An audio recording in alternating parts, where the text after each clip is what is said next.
previous lesson, we were given a quadratic function and asked to identify key pieces from the equation of that function. What is the vertex? What direction does that parabola open? What's our axis of symmetry, etc. Today we're going to be given those pieces of the function, and from there we're going to determine what that equation is. So we're going to use the vertex form of a quadratic. That's all we know how to do at this point. So every function is going to have an x and a y. We need to determine the specific numerical values of a, p, and q, remembering that p and q are the coordinates of the vertex, the x-coordinate and the y-coordinate, respectively. We're going to go through a variety of examples, and the first thing you always want to do is sketch as much as you can, and then ask yourself, what other information do we need? How can we go about getting those pieces? In our first example, the sketch is given to us, and our goal, remember, is to write the equation of that function in vertex form. So I'm going to take a look at the graph and say, okay, do we know where the vertex is? And we can see that this is right there, and I'm going to write the coordinates down. So we have a vertex at 3, 1, and then we can actually substitute that in for the values of p and q. So this is the x-coordinate of the vertex goes in for p, the y-coordinate of the vertex is going to go in for q. So we know that we need to have an x and a y in the function. I do, however, need to replace this a with a numerical value. So if I can find one other point on that parabola, I'm able to substitute the coordinates of that point in for x and y, which will allow me to algebraically solve for a. So you can see that they've actually identified a couple of points here. I'm going to choose this one just because 1, 3 is a little bit easier to work with, but both of them work. It doesn't really matter what you choose. Now, you don't necessarily always have the points clearly marked for you. So if you don't have those, you're going to take a look at the graph and say, okay, where does it cross the x and the y axis? Here's another point you could potentially use. You're not going to choose something that falls in the middle here because then you don't know exactly where that coordinate is. And then I'm going to get you to write down the coordinate points so that we can actually go ahead and substitute this in. So the y coordinate is 3, so we're going to replace that with a 3. The x coordinate is going to go in for the x value, and that's a 1. We now have an algebraic equation with only one unknown variable, so let's go ahead and solve this. So I'm going to begin with the brackets. 1 minus 3 is going to give me a -2, and then we're going to remove any pieces that we are adding or subtracting. So I'm going to subtract 1 from both sides, and 3 minus 1 is going to give me a 2 on the left. -2 squared becomes 4 times a is 4a. We're going to divide out that coefficient. So 4 divided by 4 is going to leave me with 1a, and then I can actually reduce 2 divided by 4 is 1/2. So let's go ahead and reduce that there. And then the ultimate goal is to get the equation in vertex form. So don't forget we need to substitute this back in now. So a has a value of 1/2. So let's go back and put this in here. So we've got a is 1/2, and we know p and q from that vertex. When you're finished, you only want x and a y left for variables. In our next example, we're given the coordinates of the vertex. We're told that our parabola will open downward, and we're also told it's congruent to y equals 5x squared. So let's start by sketching out what we know. So we can plot the coordinates of the vertex on our Cartesian plane, and then I'm also just going to kind of indicate that it's opening downward. And then remember, the goal ultimately is to try to write it in vertex form. So we do know the values of p and q, so we can go ahead and substitute those in there. And then we need to figure out what the value of a is. Okay, so there's a couple things we know about a. So number one, it tells us that it's congruent to this other parabola. Now, congruent, remember, means it's the same shape. So that is the a value. So we know that the a value is going to be 5 in order to get it the same width or narrowness. And we're also told that it's going to open downward. So we know that if a parabola opens down, that tells us that a has to be negative. So when we go over here and substitute that in, we can actually write in here, that's going to determine a negative value, and 5 is how wide or narrow that parabola is going to be. As an aside, I had a student one time who told me that they remember this by thinking of a smiley face. So if you are kind of frowning, so to speak, you are negative down in the dumps. If you are smiling, you're happy, you're positive, it's going to be a positive value for a. All right, in our next example, we're going to begin by drawing a sketch and labeling everything that we know. So in this particular case, we're given the coordinates of the vertex, so let's go ahead and plot those here. We're also given one other point on the parabola. Now, our goal ultimately is to get that equation in vertex form, so let's go ahead and just write the form out there. And then we can take this coordinate of the vertex and substitute that in for P and Q. So let's write that in there. And then this particular question tells us we have one other point. So we're going to take that point and we can see that the y coordinate of that point is 2. The x coordinate of that point is -2. So we're going to substitute those in there. And then when we go to simplify this, we know that -2 plus 1 is going to be -1 squared. We're also going to subtract 4 from both sides there. So I'm going to kind of combine those two steps into one. So we have here 2 minus 4 is -2. -2 plus 1 is -1 squared becomes +1. And then if you -2 divided by 1 is just -2. So that is the value of A. So let's substitute this back in here. So we have A, and then we know P and Q. We've got it now written in vertex form. Number 4, this time we're given the equation of the axis of symmetry as well as 2 points on the parabola. So the first thing we want to do again is draw a sketch. So I'm going to draw in my axis of symmetry, crossing the x-axis at 2. I've got -1, -5, and then +3, +3 right there. Okay, so we know ultimately our goal is to get this into vertex form. Now, these 2 points are not the vertex. However, we do know that the vertex is going to lie on that axis of symmetry. So that tells me that the x-coordinate of the vertex is going to be 2. So we can put that in there for P, and then we still have an A value and a Q value, but we are given 2 points. So let's take one of those points first of all and substitute in the y-coordinate for y, the x-coordinate here for x, and we still have 2 variables, so we're going to need to use this second point here, and we're going to substitute in the y-coordinate for y and the x-coordinate for x. Now remember, if we have 2 unknowns in an equation, we can use a system to solve for those values. So let's go ahead and simplify this first one. So I'm just going to go -1 minus 2 is -3 squared becomes 9a. So let's simplify this down to 9a, and then similar with the second one, 3 minus 2 is 1 squared, leaves me with 1a. And so when I take a look at this, I can see that by eliminating the q's, that will allow me to solve for a. So I'm going to go ahead and subtract those two. So we've got -5 minus 3 leaves me with -8. 9a minus 1a leaves me with 8a, and then this q minus q is gone. So now I've got one variable that I can solve for. So I'm going to divide out that coefficient of 8. And again, 8 divided by 8 is going to leave me with 1a. -8 divided by 8 is -1. So now I've got the value of a, and then remember we can substitute this back in order to solve for q. So choose one of them. I'm going to maybe choose the second one because it looks a little bit simpler. So I'm going to substitute in the value for a, and then we can solve for q. So we know that -1 times 1 is just -1. We're going to add that 1 to both sides, and we now have a q value of 4. Okay, so when you get the equation, we're actually going to check this now. So my vertex should be at +2, +4. So let's go ahead and see. So +2, +1, 2, 3, 4. That's going to put my vertex right there. And we also know that the parabola, in order to contain those 2 points, is going to have to open down. So let's kind of connect the dots, and then let's check our a value.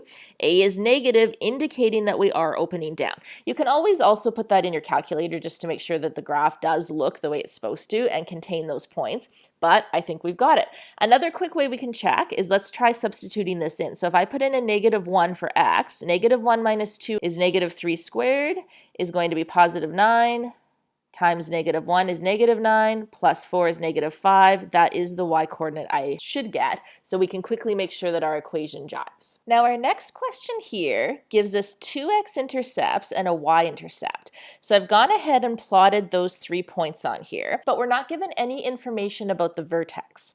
So let's think about what we know. We know that the vertex lies on the axis of symmetry. We also know that the axis of symmetry is a vertical line, which is a reflection of the 2 sides of that parabola.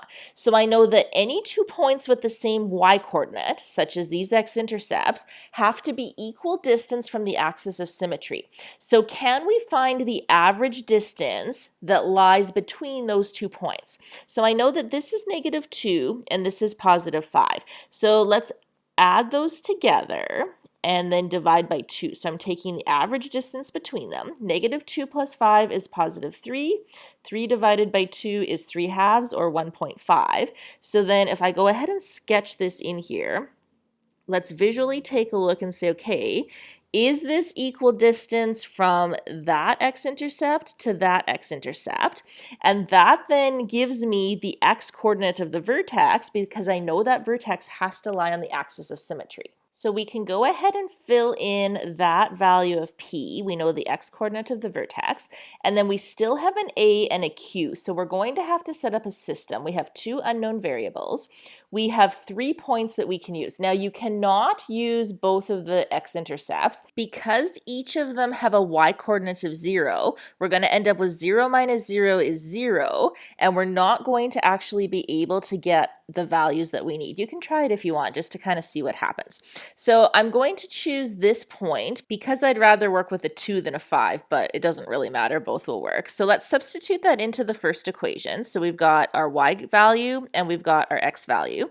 And then I'm going to use my second point here. So now I have a y-coordinate of 10 and I have an x-coordinate of 0. So this is going to give me my system. Now, when we go to simplify the bracket, remember when we subtract fractions, we need a common denominator. So right now my denominator on that -2 is 1 and on that 0 is also 1. Okay, so mentally I can see that my lowest common denominator is going to be a 2. If I multiply this by 2, I'm also multiplying the numerator by 2. -2 times 2 is -4. -4 minus 3 is -7. Keep the denominator the same of 2. So I've got -7 over 2. I'm going to square that. -7 squared is +49. 2 squared is +4. And now for the next one, again, the lowest common denominator is going to be 2. If I multiply by 2, I'm multiplying the top by 2. 0 times 2 is still going to be 0. 0 minus 3 is -3 squared becomes +9. Keep the denominator the same. 2 squared becomes 4. 9 quarters times 8. I can see that by subtracting those systems, I can eliminate the q's. So let's go ahead and subtract those two. So 0 minus 10 is going to give me -10. And again, when we subtract fractions, we need a common denominator, which we have. So I can just go 49 minus 9 is going to give me 40 over 4. 40 divided by 4 leaves me with 10, so this is going to be 10a, so this is working out nicely. Q minus q is going to be gone. And then again, we're going to divide out that numerical coefficient. 10 divided by 10 is going to leave me with 1a, and then -10 divided by 10 is going to just be a -1. So let's take this a value now, and we can choose either of these equations to substitute into. Because this has a 0 here, that one's probably going to be a little bit easier, but again, both will work. So let's go ahead and fill in -a. So we have basically -1 times 49 quarters becomes just -49 quarters. And then when we move that to the other side, it's going to become +49 quarters. And now we've got the values of a, P, and Q to give us our quadratic function. And again, you can always graph this on your calculator and then just double check, do we have the correct x-intercepts as well as the correct y-intercept? Let's start to apply this now to a context. So we're going to take a look at one final example, and we're given some information about the cables of a suspension bridge in Quebec. So we're told that the cables have the shape of a parabola, and we're also told that the cables are attached 168 meters apart at the tops of the towers. So there's the top of the tower. I know that distance is 168 meters, and we also know that we have 24 meters vertically above the minimum height. So this is the minimum down here. That would be the vertex. So we are 24 meters from there. Now, this is not drawn to scale, and we can choose where on our Cartesian plane we want to put this. So I'm going to begin by setting it up so the vertex falls on the origin of that graph to begin with. So that means my axis of symmetry would fall right on the y-axis. I know that if this entire distance is 168 meters, if I divide that in half, from here to here is going to be 84 meters, and I'm 24 meters above that x-axis. So I know that this point is going to be 84, 24. And then on the other side, this is going to be -84 and +24. So we can go ahead and fill that in. So -84 and +24. We're now looking to find the quadratic function in vertex form that would represent this. So I'm going to begin in vertex form, and I can choose either of those points to solve for my a value. I happen to choose the point with the positive x and y coordinates, but again, you're going to get the same answer. Now, when we get the a value, because my p is 0 and my q is 0, I'm going to just leave this with x squared, and I'm not going to bother writing down the brackets, and there's nothing that we're adding or subtracting. So this is going to be my simplified function. We can move that parabola anywhere on the Cartesian plane. So where else could we put the origin? Let's maybe try setting it up so that the top right corner of the cable lies on that 0, 0. So now I have a point at 0, 0 right here. And what's my vertex coordinates going to be now? So we know we're going to be halfway over, so that's going to be negative 84, and then we're going to be negative 24.